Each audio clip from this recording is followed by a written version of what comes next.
Everybody, welcome new and old alike. So here we've got this beautiful boneless, as I said, ribeye. I bought it at Costco. It's prime, and I'm really super excited. I can tell you right now, I've seen a couple of things. You know, I got a little overzealous in how tightly I tied the string to hang it, so it kind of dug in a little bit, but I'm not worried about it. Whatever I cut off of this thing is going into my pile of pellicle that I'm saving for dry aged beef stock. So none of it goes to waste in my household. Real important, have some sharp knives. You got a chef's knife, you can use a chef's knife perfectly fine. I've got my scimitar, not expensive, buy them online. This one is a Victorinox and it does a great job on the meat. So we're gonna go right ahead. We're gonna cut off the strings. This time I did a conventional truss. Some of you might have seen the speed rack that we're working on for trussing. So yeah, it's pretty cool, but this time I went conventional truss. And I'm using this twine, question was asked. This is a nice heavy gauge. I think it's what they call a 24 gauge, which is how many strands there are in it. And I use this for my subprimals. For my charcuterie that I do in the Pro 40, I use a much finer twine. Just because you're at a higher temperature and there's more moisture, so you don't want this twine to, could attract some mold if you're doing it with charcuterie. So that's the only reason why I use the finer twine for charcuterie. All right, we're just going to go ahead and cut these off.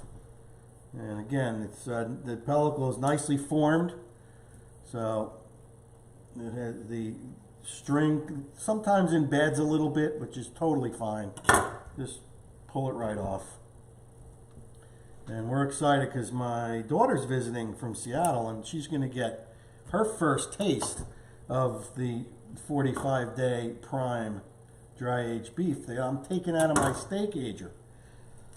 So kudos and hats off and a hearty hello to Scott Cobrin, the owner and mastermind behind the Steakager, and his team out there doing a great job. And Ryan, the engineer, fantastic. It's a good team working hard so we can dry age safely at home with a Steakager. All right, just going right down the line. So you've got a challenge out there for you, babe. Yes, Lynn. You've got Christopher Manilli. He goes, awesome. Hey, Chris. Go to 75 or 90 days. You're missing out. Mm-hmm. And also the meat looks great. Awesome. Bill Deal then challenged back to Christopher saying, go to 120 because you're missing out. Oh. So I think. I love the challenge. Wait, so, now Chris came back and said, yes, I have. Now go over 200. You're missing out. All right. So one thing I'll say about the time of aging, it really has to do with your own personal flavor profile. So I don't live alone. I live with Lynn, that voice that you hear but never see. And we have two different flavor profiles. So where I might like a 55, 60 day, she prefers a 35, 45 day. So just like any relationship worth having, it's compromise. So we compromise. So I'm totally happy with the 45 day, and so is Lynn. And you know what they say, a happy Lynn is a happy win. They say that? That's what they say. All right. You got a hashtag Ruizing out there too. Oh, heck yeah. That's it, Ruizing. Carl the Cuban, God rest his soul. Let's see. I'm all in for trying something and putting it in your Steakager. Okay, you heard it here first, folks. I may not eat it. She may not eat it. But I think you should go for it. All right. String off. So every single time you dry age a subprimal, it's going to be different. It's based on so many factors, the meat itself, how it's cut, what the shape is, how the ends look, So every single one of them is going to be different. I mean, like this is optimally is not the greatest end. You can see that because I tied that the horizontal lines, it kind of sunk in a little bit. Again, I am not worried about it at all. So I'm going to cut off a fair chunk of it, and this is all going to be, maybe since it's so big, I'll go ahead and grind it. All right, we're getting our first look at the amazing marbling. How did I get this marbling from Costco? It's prime, first of all. Second of all, I don't settle for the 2 or 3 subprimals that they have out there. I knock, friendly on the butcher's window, and I ask him, I said, hey, I'm going to do dry aging this thing. Can you bring me out maybe 4 or 5 that I can look at? And then I will absolutely pick the one that I think has the best marbling and the one that I think has the smallest tail of fat. So when you have the subprimal, you can actually, when it's soft in the market in Costco, you can actually find that designation between the eye, this part, and the tail. So I will actually dig my fingers in and I can say, okay, this much is fat. Sometimes it's really big. I don't want to choose that one because I don't want to pay for fat, unless I need to make tallow. Then I'll gladly pay for fat.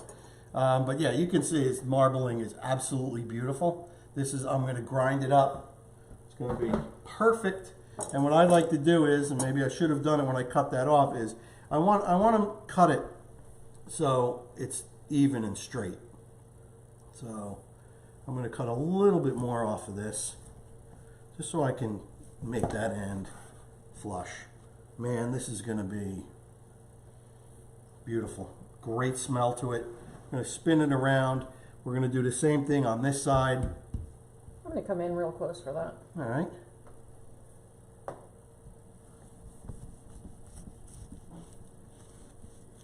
And you just take your time. I sharpened these knives just prior to starting this live. Okay. So again, you can see where I have done a great job in selecting a subprimal with small tail fat. This fat will melt. It's absolutely delicious when you put it on a grill. So obviously we don't have x-ray vision, so we can't see that part, but I'm so far pretty darn happy. Now, I was talking to somebody today on the group, I think, about, and it was a new guy, about, the good end and the bad end. So you can see here that this end has a much better defined eye. So that would be the good end. This guy, I think he has an old, smaller model, a 30, and he was buying half subprimals at the market, which is okay, as long as you're not always buying the bad end half. You always want to check that out. But this is all good eating, except you can see that this end has a little bit more, has a less defined eye. It's got more inner fat in there. So, you're going to get some really beauties. And then as you get towards this end, they get a little more, we'll call them rough. All right, I like to go 1.5 inches. I use my thumb as a gauge. This first knuckle of my thumb is about 1 inch. I go a little bit more. And I have no problem. I put my finger up there. I go a little bit more. I am told that the trussing speed rack, they are spaced out to make 1.5 inch steaks. Yep. So that's awesome. And again, take your time. I don't want to, I want to get one nice cut. There you go. Beautiful. And if I'm missing anybody's questions, Eric will come back to them later. For sure. We're on 5 pages, 6 pages. One other thing I'll point out to you is sometimes you'll hear the term spinalis. And what is the spinalis? That's the ribeye cap. It, to me, is the tastiest part of the entire animal. And you can see it here. So like if you go to a prime rib place, it's that outer part that always overcooks. Even if you ask for it medium rare, that part is always overcooked. It's got some great fat in there. It's super flavorful. But here you can see it on this ribeye right here. I think Costco sells just the cap rolled up in steaks. Super expensive.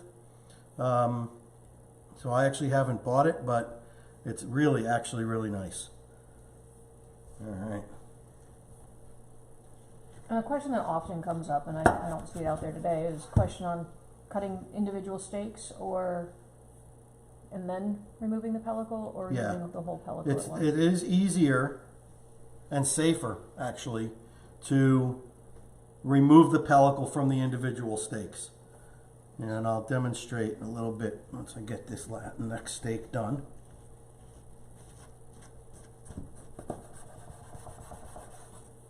Okay, beauty. So yeah, I can sit here and start trying to trim this all off, or I can do it as an individual steak, and it's laying flat on the cutting board. You can kind of cut down on it. It is much safer and it is much easier. So here we've got some of that tail fat. So inside the tail is a little bit more pronounced, and sometimes I will just cut that piece of fat out and render that for tallow.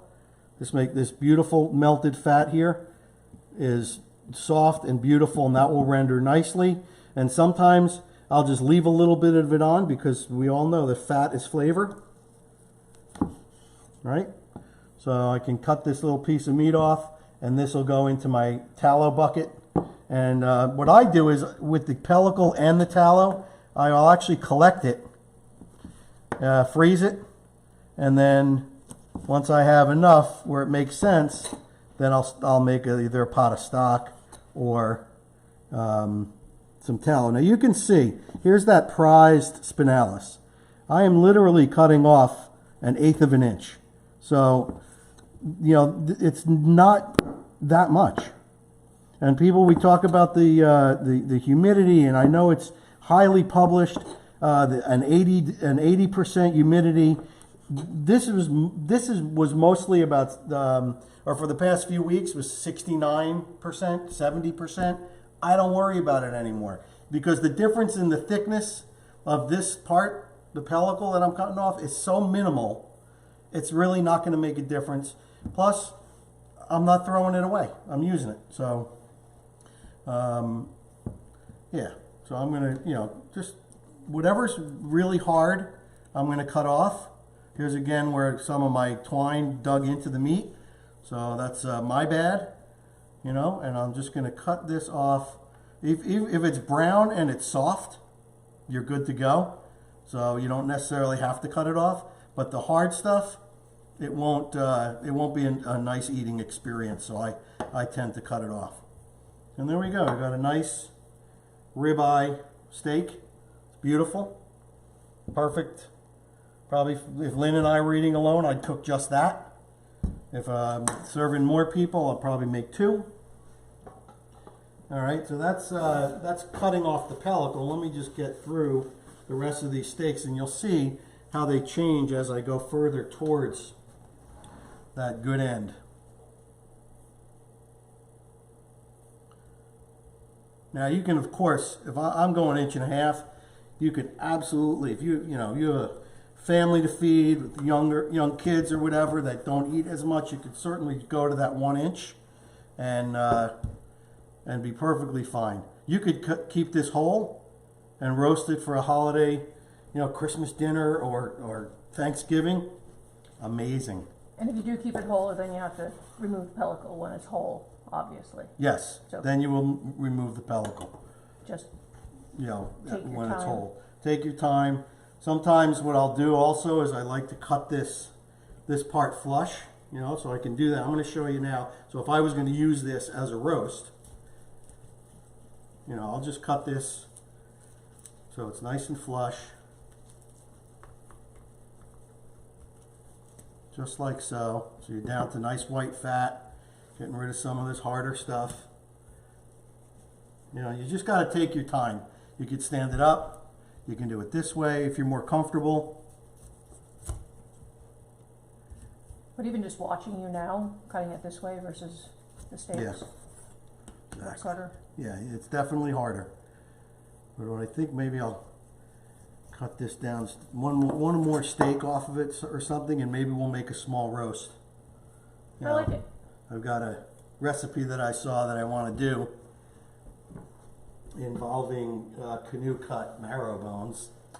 So this would be a beauty I think we should to do make that. it with that. So what I'll do is I'm going to cut one more steak, and then I think I'm going to keep the rest of it whole for a small roast for Lynn and I.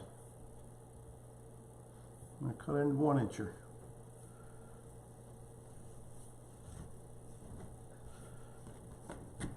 So what am I going to do with these steaks? Well, we're going to have dinner tonight, that's for sure. And the rest I will vacuum seal, put them in the freezer, and trust me, they don't last long because we eat dry aged beef quite often here, and I think you will too. So yeah, I'm going to keep this, and I'll trim it up, and I'm going to make this my marrow bone roast. Yes. How's that sound? I am fair, yeah. Nice. So Lynn's happy about that. And that's pretty much it. That is the breaking down of a ribeye from my Steakager. I'm going to trim these steaks one more time to show you how to do it. And I tend to like to do a rounded edge instead of just cut flat down. So I'll start here and I'll kind of go around. It just makes for a nicer looking steak.